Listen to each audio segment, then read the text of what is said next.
Hello and welcome to my channel Inspiring Life Changes. My name is Colette and I'm here today to do a reading for all Sagittarians out there. Sun, Moon, Venus and Rising Sagittarians. If you don't know where those placements are, I will be putting a free natal link in the description box down below. So I'm going to get straight into the reading with some astrology because there's some massive astrology happening at this moment in time. We've just had the new moon in Sagittarius, so happy birthday to all you early Sagittarians, pre-December Sagittarians, and happy birthday also to you Sagittarians come December. The new moon took place yesterday, as I was saying, in Sagittarius, in your first house, and I'm just going to give a quick rundown of the different signs and the houses that they represent for those of you that aren't aware and don't really know much about astrology. I'm just going to give you a quick rundown and then I will go into a little bit more depth before I actually go into the reading itself. So the Sagittarius first house is ruled by Aries, because Aries is the first sign of the zodiac. It's the first house, and Aries is all about the self. It's about needs, it's I am, it's physical appearance. It's also the new and beginnings. It's the baby of the zodiac, really. And like a baby, it kind of demands in the sense of it doesn't know what it wants, it just knows it wants. It has needs that need to be met. And so it's a bit like, you know, kind of just action first and then kind of, you know, think about the consequences later. So Aries can be very kind of headstrong, ruled by Mars as well, so very kind of fiery and headstrong and kind of self-assertive and sometimes quite aggressive in their ways as well. And because Sagittarius is a fire sign, you've also got a fire sign in your first house, so there's a lot of fire there, so there's a lot of passion, a lot of drive, a lot of dynamism, a lot of kind of, how can you put it, a lot of exuberance, a lot of buoyancy, real kind of happy, kind of go-lucky energy. But of course you also have to be careful with fire as well, because fire can burn out of control very quickly as well. So sometimes, you know, you have to kind of hold back that kind of exuberant energy, which can kind of get out of control quite easily. So the placements at the moment in your Sagittarius first house, not only did you have the new moon there yesterday with the sun together, and Jupiter is still at 28 degrees, which is just kind of past the galactic centre, but still conjuncting it, so there's still energy coming down. Jupiter's still receiving kind of messages from the galactic centre. I have actually done previous videos on this as well, so if you'd like to go and check them out on my channel, they will be there.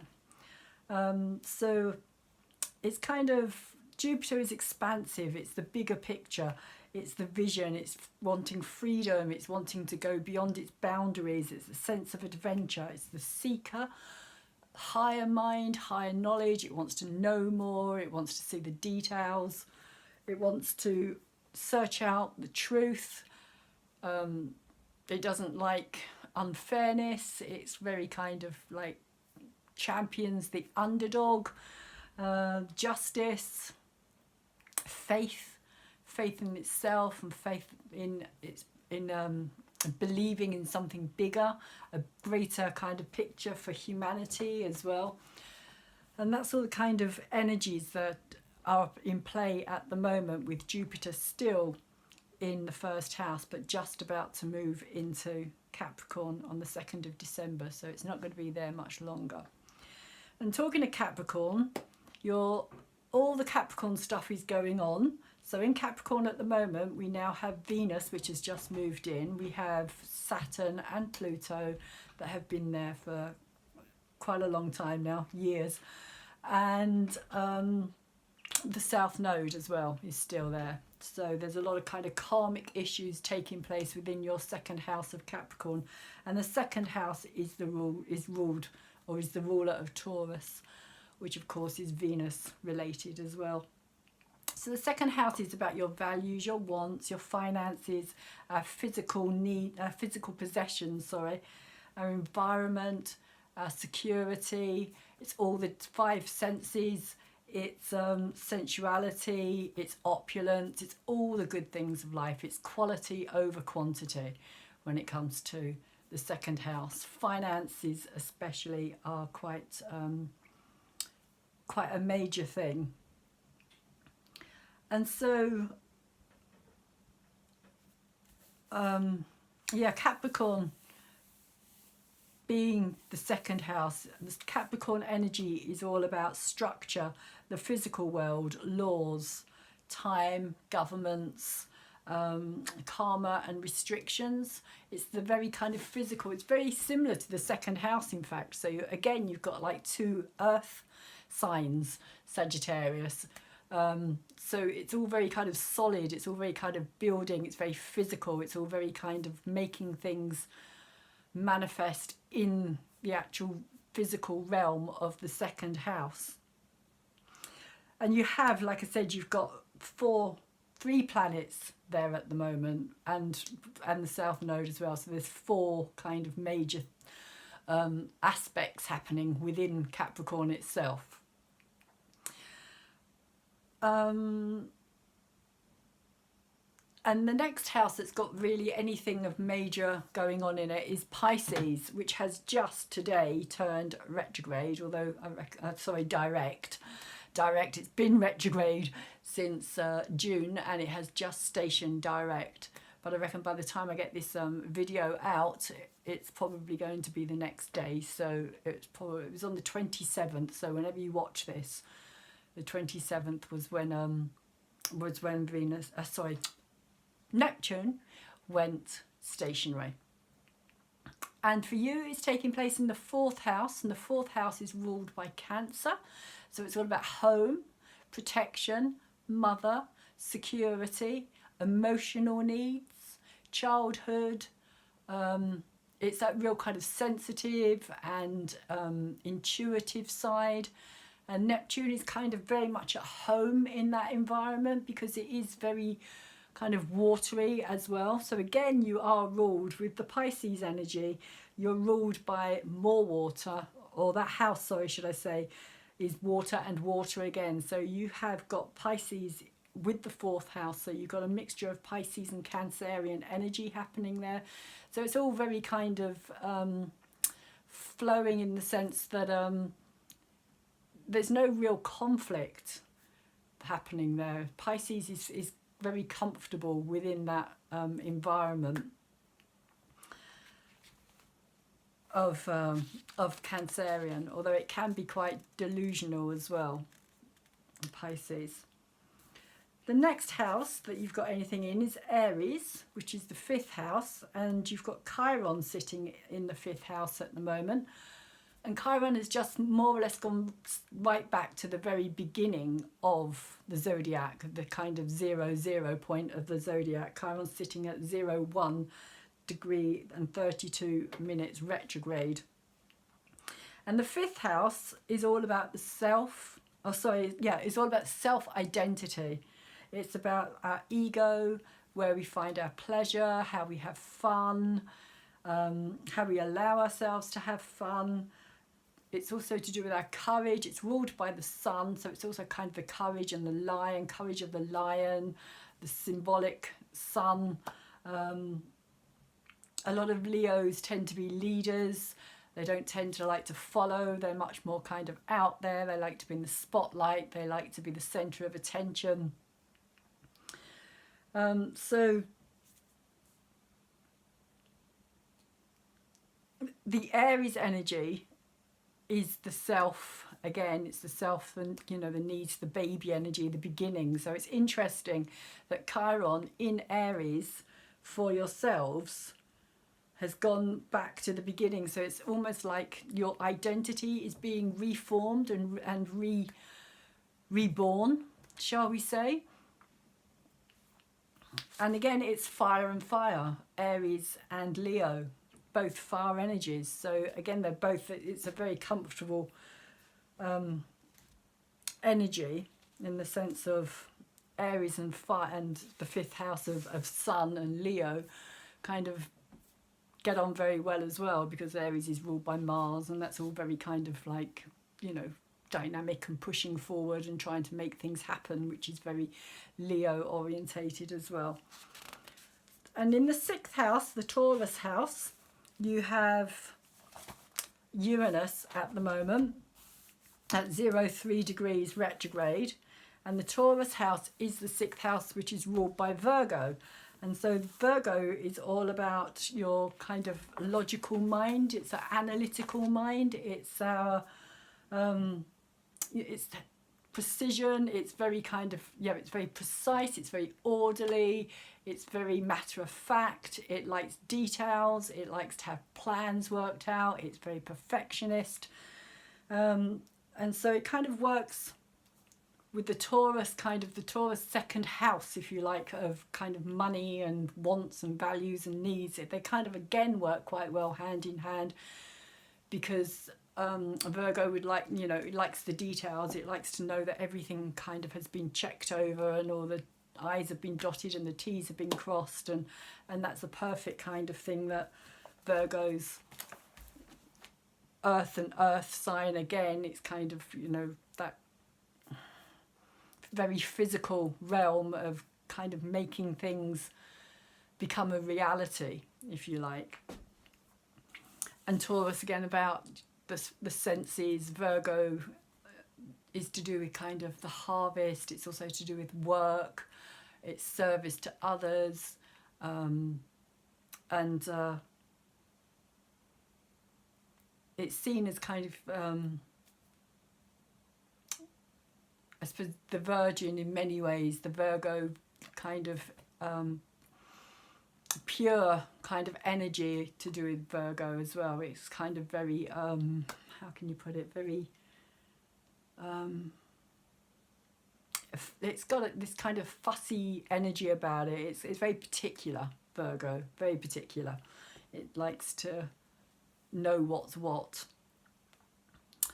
So Cancer is the 8th house, and Cancer at the moment has got the North Node in it, which is retrograde, which is interesting because of the fact that of the Pisces Cancer connection that I was talking about earlier as well. And the 8th house is Scorpio, so once again you've got water and water here, whereas in the Taurus house as well you had earth and earth. So all of these are kind of doubled up. It's like double that energy. There's no kind of different energies in any of your houses, which is very interesting. And so the 8th house is all about the Scorpio energy of birth, death, rebirth. It can be to do with it's the underworld, this kind of secret realm, the hidden, the stuff that we keep undercover, close to our chest, don't necessarily want to give out our secrets, or the things that are maybe not even secrets, but things that are important to us. Things that have a lot of meaning to us, we may decide that we don't want to broadcast it, so it can be seen as being very secretive as well, but that's not necessarily always the case.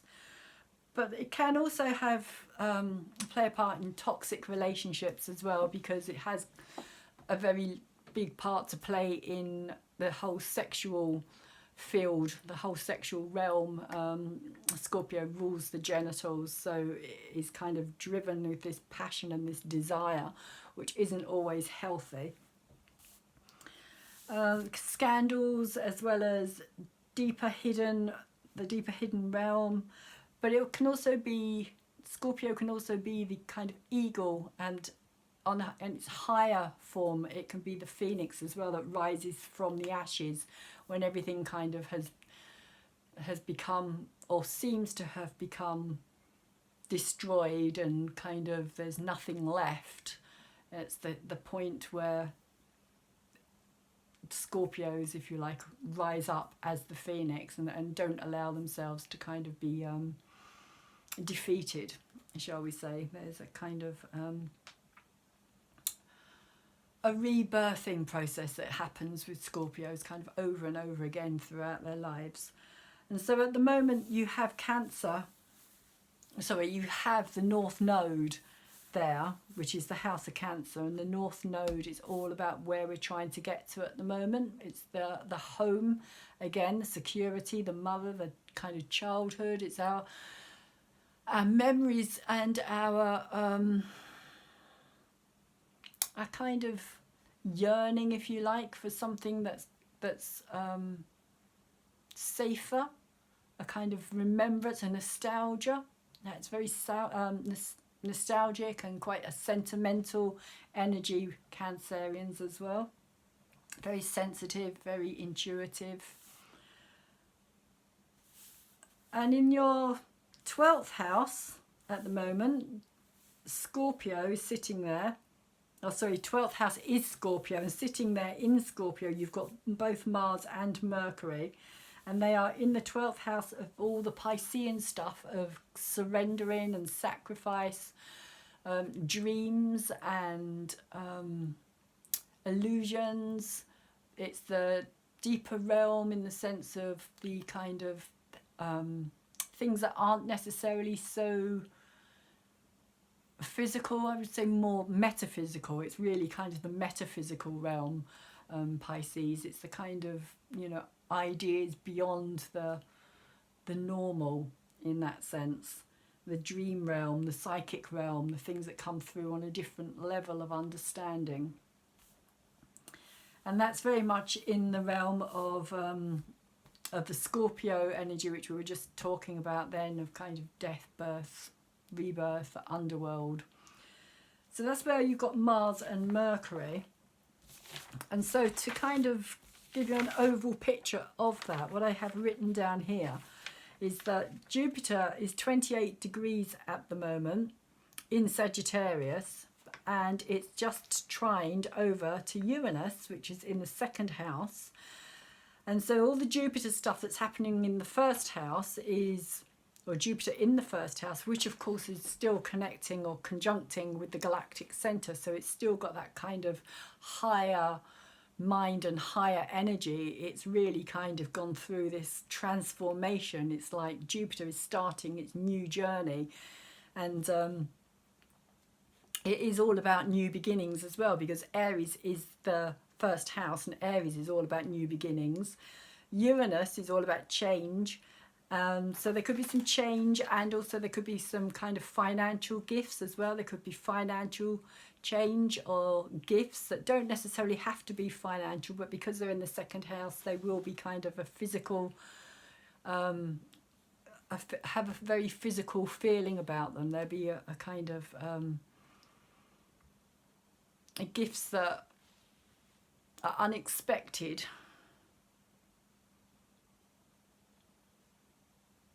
but will be very practical, shall we say. Practical things that you probably are really needing, in a sense of kind of a stability and a kind of, so even like a sense of finding some new found sense of stability within you is kind of a gift.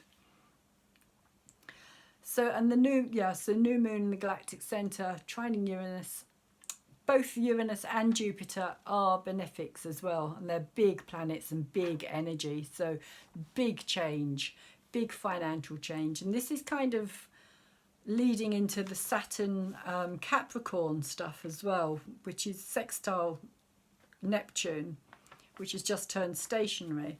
And Saturn is in the 2nd house, again, Taurus, values, finances, wants quantity over quality.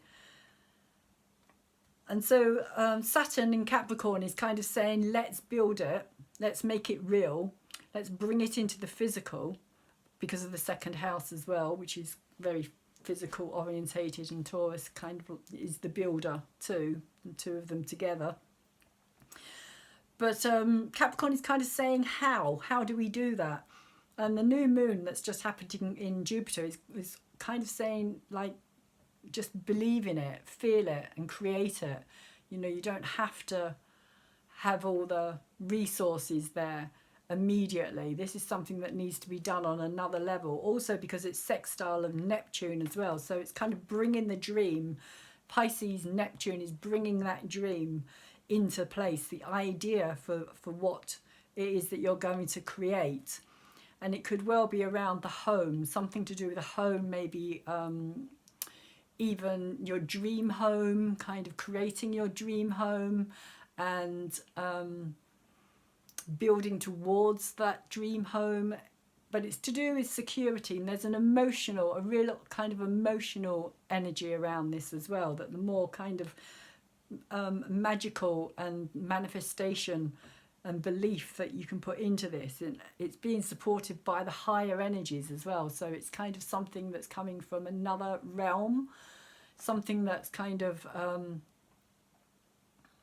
almost, it's a big vision, should put it like that. It's a big vision. It's something that's going beyond where you are at this moment in time. It's kind of a dream, something that you may have had for a long time, an idea, a hope, a belief, something that you want to achieve, Sagittarians. And in your 5th house with the Chiron energy, that's very interesting as well, because the Chiron energy in Aries is all about the healing. It's the new, it's birthing of your new self-confidence as well. So it's like allowing the old to die in a way, so that the new kind of energy, the new you, the more authentic you, the you that you really want to be, can be released. And in the 5th house, it is very much to do with self-identity, because self-identity is all about Leo 5th house stuff, courage, center stage and spotlight. So it's saying, like, you know, you've got to somehow find that courage to allow yourself to go through that healing process, to bring out this new and rebirth, this a new awoken, aware part of yourself that has been probably kept I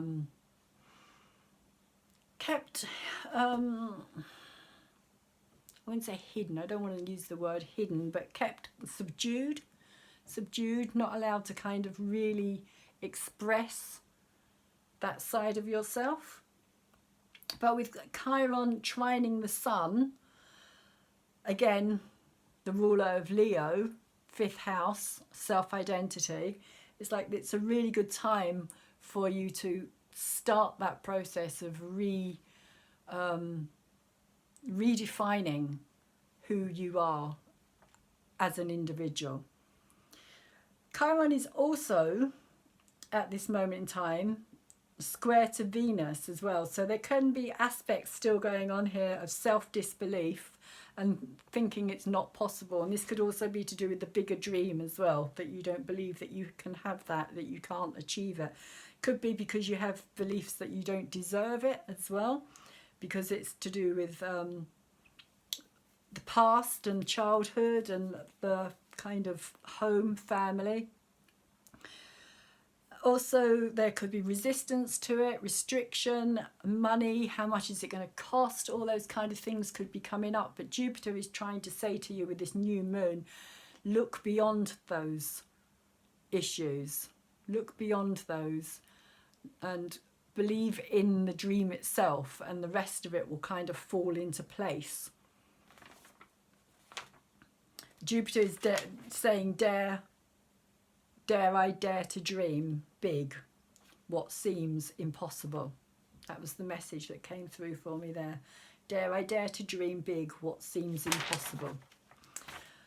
And so Uranus in Taurus is opposing Mars, and that's all taking place. Uranus is in your 6th house of Virgo, analysis, logic, work, service to others, and precision, all those kind of real finer details and things. And the Mars energy in Scorpio is all taking place in the 12th house. Again, birth, death, rebirth, underworld, the deeper currents, undercurrents, emotional currents.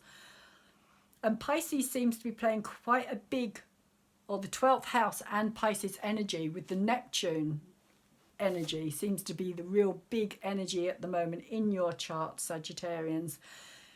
And I get the impression that here with Uranus, it's all very much about change, sudden change, bolts out of the blue, unexpected.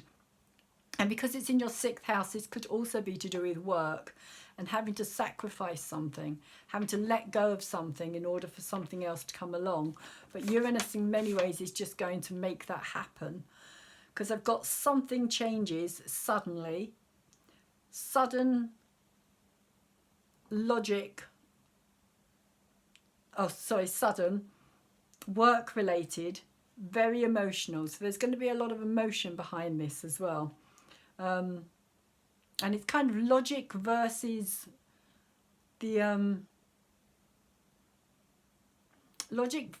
feeling in many ways. Logic versus the kind of, because you've got Neptune saying dream it and Jupiter saying dream it, you know, dream it into reality, make this happen.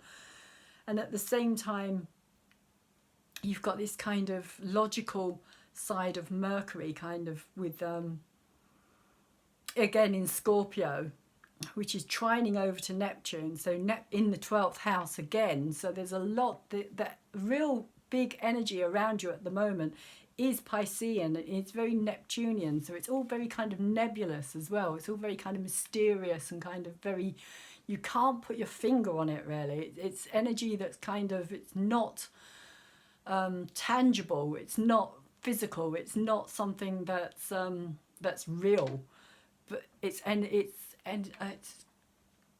what can be brought into reality. It's what could be brought into the physical in that sense. And so the other message that I got here was that some Sagittarians may decide that they're going to work from home as well, that there will be change within the work system, within the job that you're doing. You may well decide to leave that job, leave something behind, and go with your heart, go with your feeling, go with your dream. And it's the dream world, psychic realm, and work from home. And it could, because it's the 12th house, you could find that you're kind of having an awakening to this kind of side of yourself, especially how Jupiter's just gone over the galactic center, which is all about kind of bringing in those messages and on a much bigger scale as well, if you've been open to that kind of energy coming through. So tarot, astrology, anything to do with spirituality is kind of very highlighted at the moment in your chart. All this 12th house energy, Piscean stuff is very, very prevalent to you Sagittarians at the moment. So if you're finding yourself having dreams, maybe it would be a good idea to actually kind of try and remember your dreams, write your dreams down. If you're finding yourself being pulled towards more kind of spiritual, psychic interests, things like tarot, astrology, spirituality itself, you may want to visit a tarot reader, you may want to go and see an astrologer, you may want to, but there is this pull at the moment towards things that are kind of more metaphysical, things that are more kind of beyond the normal.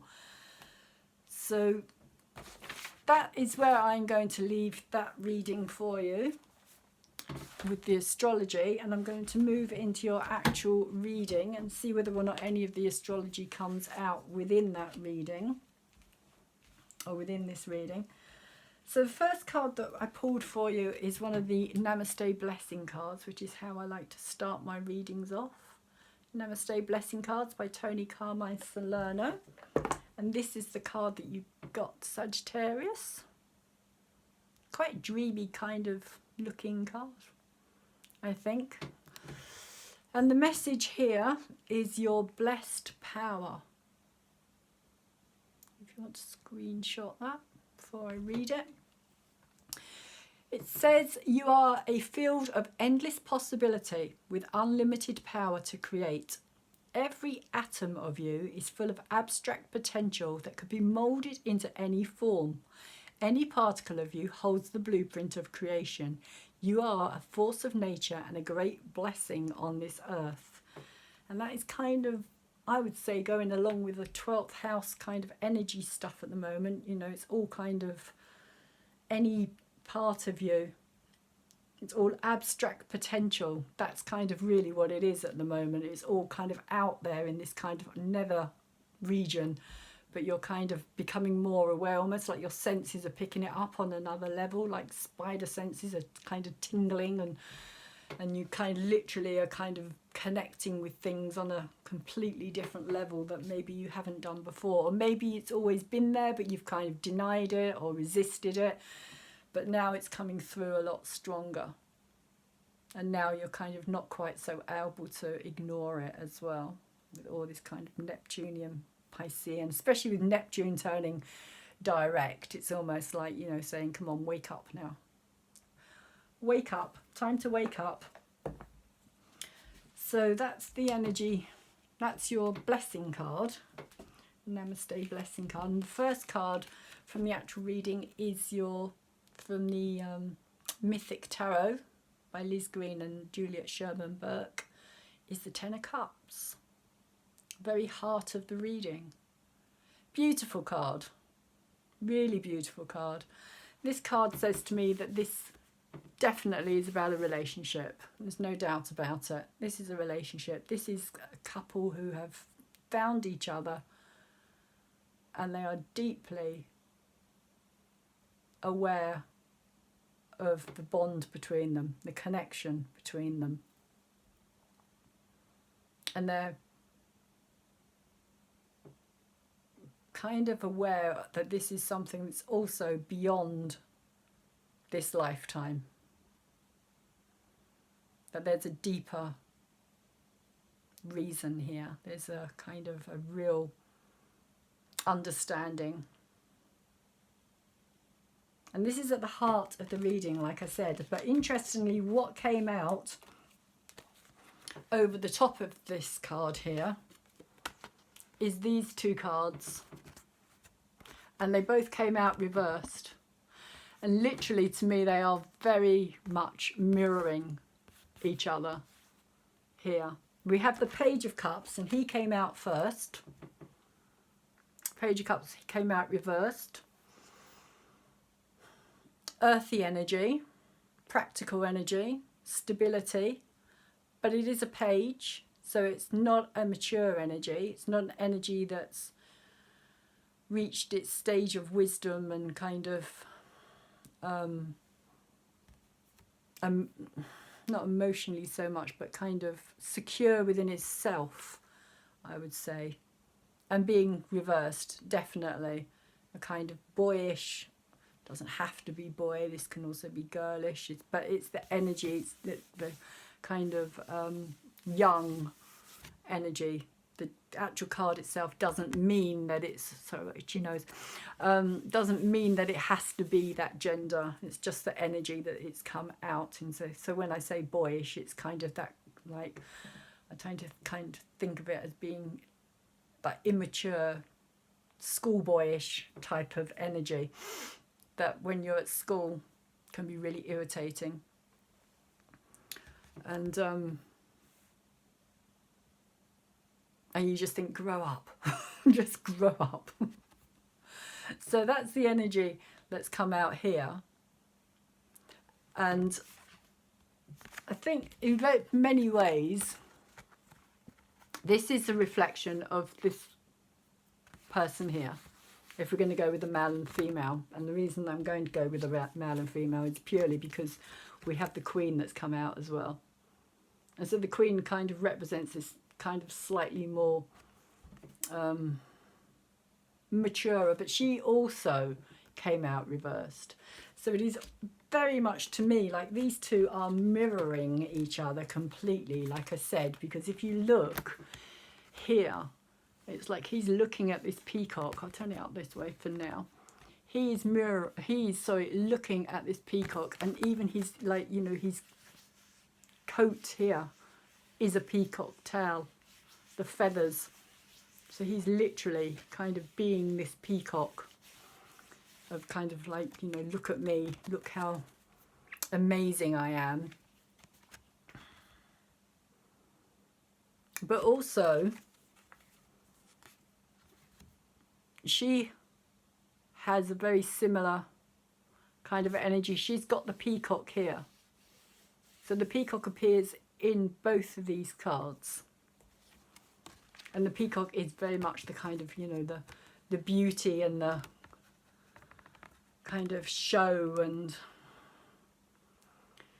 kind of the attraction between the two of them, if you like, is that they both see this kind of similar side of themselves reflected within the other. And that is the energy that I get from this. Interestingly enough as well, the King of Pentacles doesn't have a peacock at all in his card, on his card. It's just the Page and the Queen who have the peacock. So there's this kind of feeling of this energy of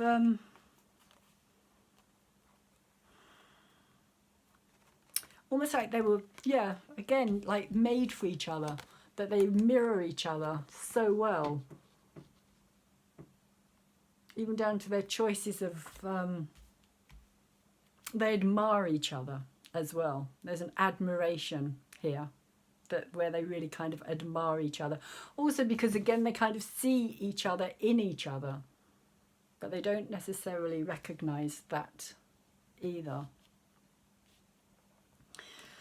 So those are the cards that came out over the Ten of Cups. And what came out above that, what's in your head, Sagittarius, and what you're aware of, is that there has been a Tower moment.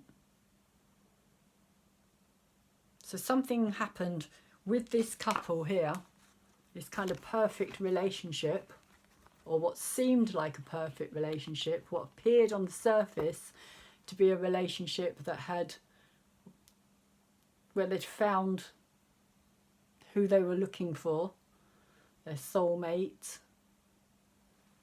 But something happened, and this Tower came along and destroyed whatever it was. Now the Tower is an interesting card because it's always kind of, this is the structure, if you like. So there's quite kind of a Capricorn energy about this at the moment as well. It's kind of Saturn, Pluto, South Node, kind of karmic, again, a kind of karmic energy to this card. The Tower always happens from within. I know most people think that it happens from without, and it takes place by happening from without, in the sense of the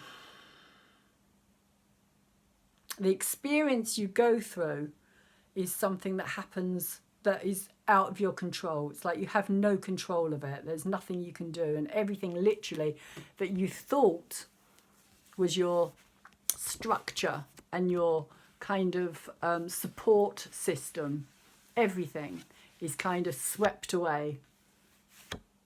But it's because there's a part of you that has needed that. It needs that Tower, that breakdown, that kind of breakthrough to get rid of the restrictions and the constrictions. It's almost like you know, as we go through life, we kind of put bricks up around ourselves, our ideas, our restrictions, what we can do, what we can't do, the way we can think, the way we can't think. And it's kind of, when we get to this point, it's almost like we just have this kind of huge, like, I can't breathe, almost, in a way. I can't breathe. I can't, I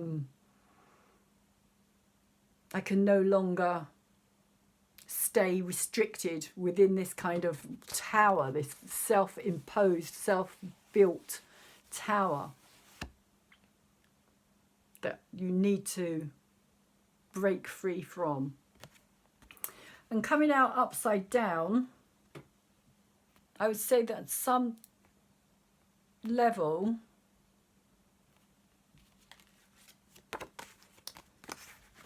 one of these two, or even both of them, brought this tower in because there was a need to go beyond this, because it's a 10 as well. It is almost like there's a stagnation here as well, although it's very, you know, it's a very happy looking card, you know, kind of engagement, marriage and that kind of thing. But there's also this element of, if you can't go beyond the 10, if your relationship can't withstand the kind of need to be who you are, there could also be this kind of feeling that these two people, because they kind of are so similar, that their energies are so alike, that they can't, that they restrict each other. And so there's a need here for this freedom, to break free of that, because something isn't or wasn't allowing for growth within the relationship. There was a kind of restriction and lack of growth. So it reached a point where it needed to break, something needed to break through.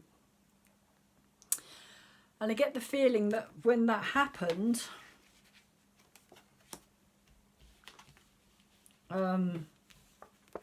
this is what happened. There was a moving away. There was a separation. There was a leaving that situation behind and moving into something else. This is the Page of Wands, so again it's a young energy. And it's a sense of having to kind of almost kind of save your sanity, if you like, you know, almost kind of like, you know, your creative energy is going to be burnt out, and kind of you are going to end up kind of in this situation of feeling that you've got nothing. There's no fire, there's no passion left, there's no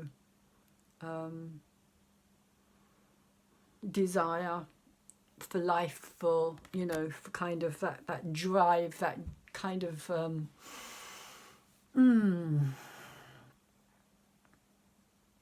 yeah, spontaneity for life, for new ideas, for kind of growth of the self as well. But what came out over the top of this Tower card as well, very interestingly, going back to the Tower very quickly, we have the Two of Cups. So this is saying to me that there is a definite connection here between these two people. So this is definitely a very strong bond here. There's a bond here that can't be denied, even though the Tower has come in and blasted everything away. This bond is still very strong with these two people.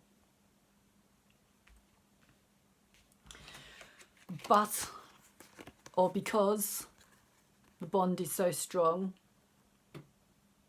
the heartache and the pain has gone very deep, very deep. This is real heartache, this is real wounds, real feeling of my heart is broken, it's never going to heal.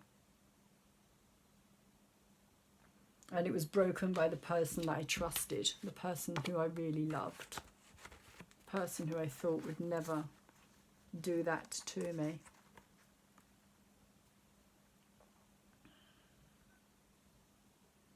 So it is very deep heartache.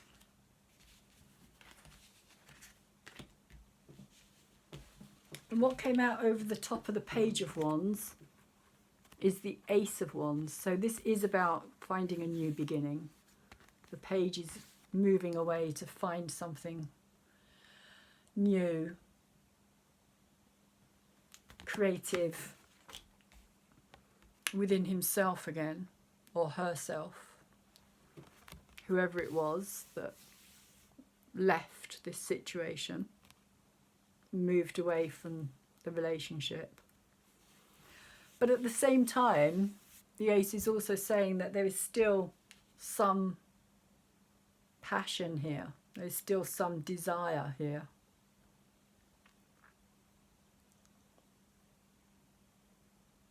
And that it's not completely it's not completely over. It's not completely finished.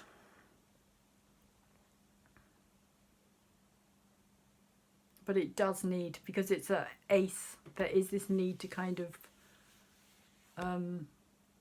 bring this energy into something that it can be channeled through. And it's kind of in many ways giving this kind of Page of Wands this new zest for life in some ways. It's kind of giving him this kind of boost and this kind of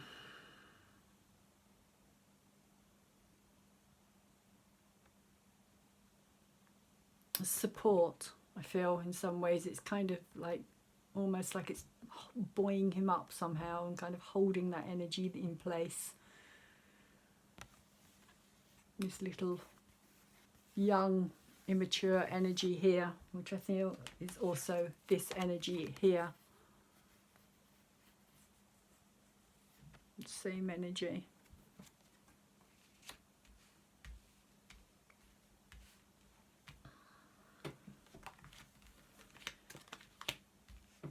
And so what's moving away, but what's been around for a while, is the Nine of Swords, which has caused this whole thing here. What's in the head and what you're aware of. The Nine of Swords is card of real nightmares, real kind of despair, darkness. Things just look so bleak and like they're never going to get any better. And it doesn't matter what this person kind of tries to do, the nightmares just keep coming back, literally maybe in dreams as well. They can't stop thinking about this person, they can't stop worrying about this person, they can't stop themselves from the connection as well. It's almost like, you know, there is this such a deep kind of psychic connection that they're trying to kind of maybe even understand it on some level as well, that they don't maybe understand exactly what went on there as well, why this happened, what brought this on, what was the reasoning behind this, why they're having to go through this, why are they finding themselves in this place when everything looked so rosy, everything looked so bright and so colourful and so cheerful and really like a positive future. And then all of a sudden they find themselves here in this horrible alone space with just their own thoughts and their mind kind of sending them down deep dark pathways. But I don't think this was just one person. I think this is something that has been for both, because this energy is so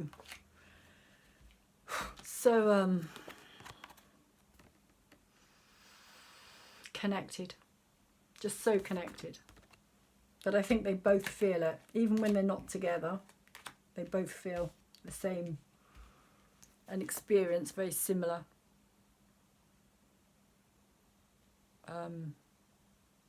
situations.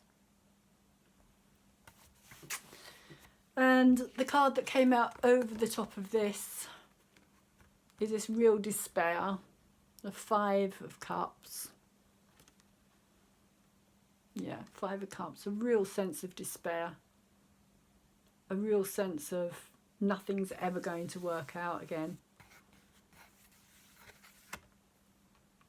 Never going to be able to love again. What do I do now? What do I do now? How can I ever trust myself to love again? How can I ever let something into my heart again? Because these cups are spilt. And these are the cups that are being focused on. But these two cups are still standing behind. But they're behind. So this person's attention isn't anywhere near those cups at the moment. But this energy is what's moving away. This is what's been around for quite some time. But the energy is leaving. And the energy that we have moving in is the Ace of Cups. A new beginning, a new love, a new sense of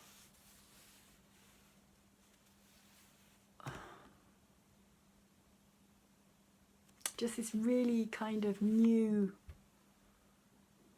understanding as well, I think, of each other. Because this is still about this couple. This is still about this Sagittarius.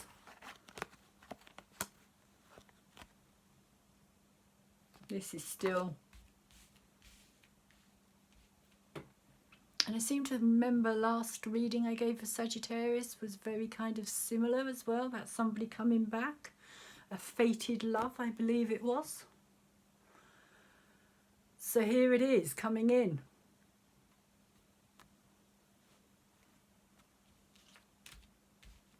And the reason that I think it's the same energy coming in is because this card, even though it's upside down,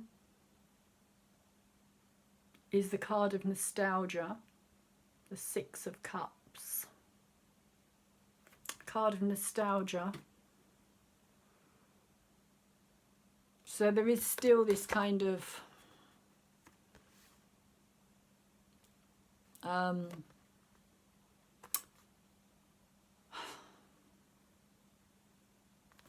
because it's reversed. So if it was up this way, it would be about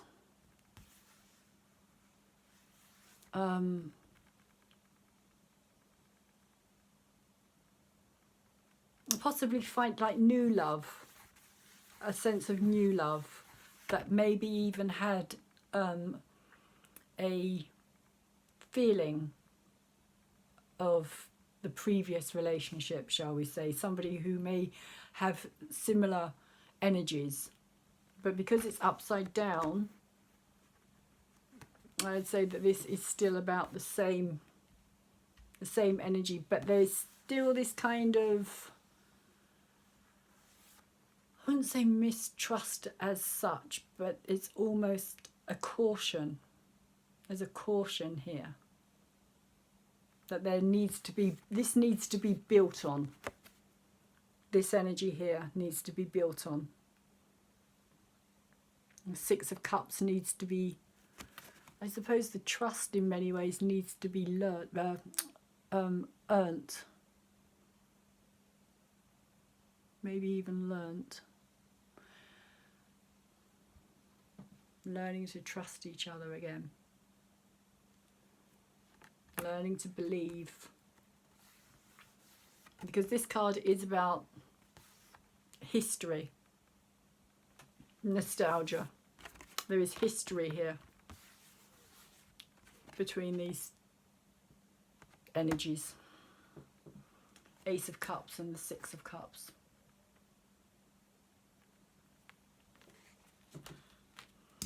And it kind of came out in the placement of like being over the top of all of these cards here.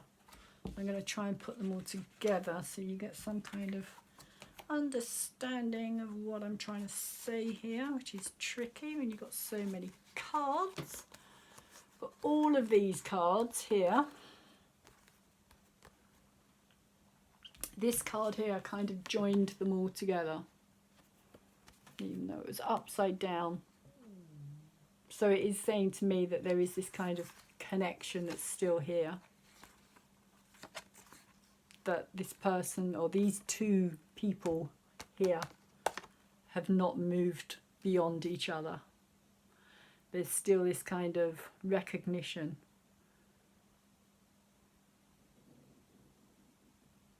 And maybe even going back to childhood.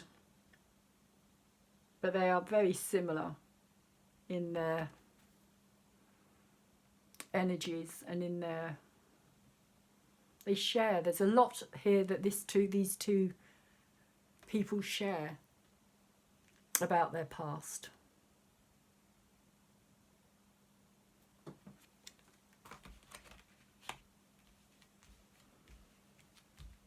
So I'm going to finish the reading today, Sagittarius, with two Ask and It Is Given cards that came flying out. Esther and Jerry Hicks. Esther Hicks channels an entity known as Abraham Hicks. If you don't know who Abraham Hicks is, I suggest you go and look him up online. There's a lot of information out there. Very interesting. Both these manifesting cards came out together.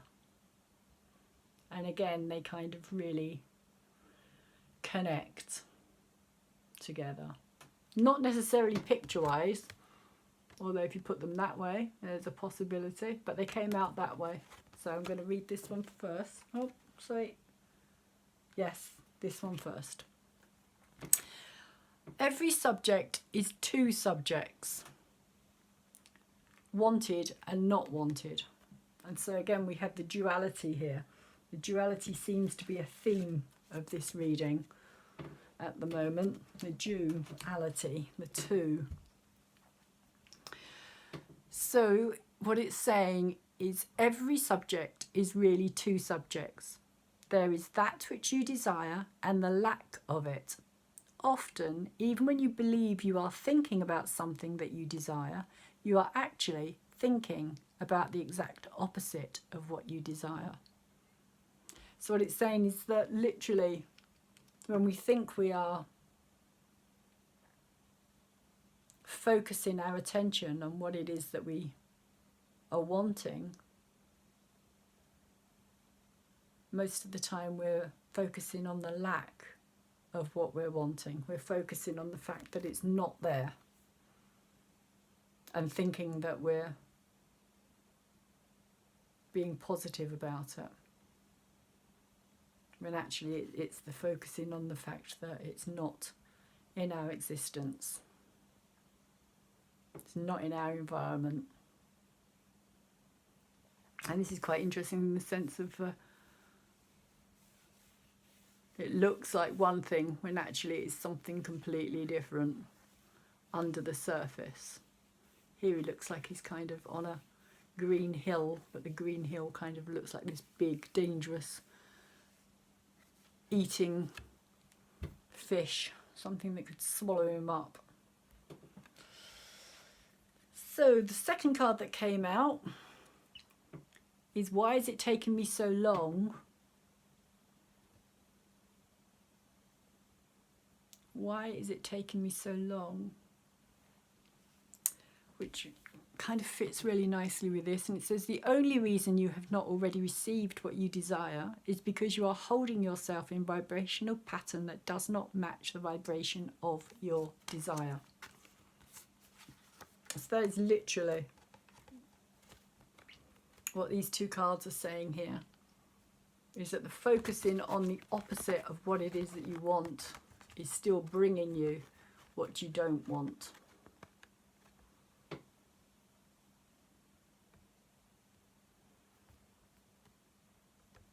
You need to focus on what it is.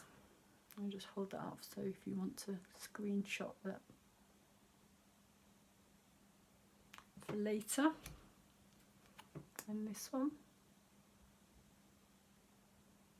So we need to focus on having what we want as if it's already there. As if we already have that wonderful relationship that we're after, or the beautiful house that we want to live in, that big dream, Sagittarius, that Jupiter is kind of trying to get you to manifest at the moment.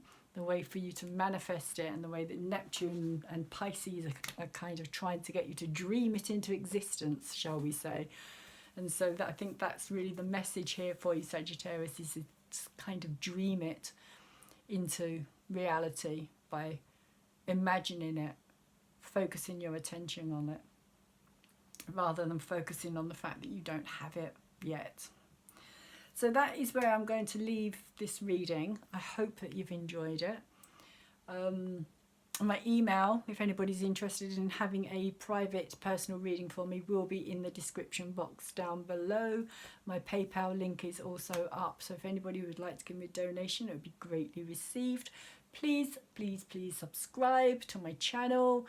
Share this message out there if you think that this is going to be of benefit to any other Sagittarians that you know, or anybody who you feel may be in a similar situation at the moment and may get some benefit from this reading. Please share it.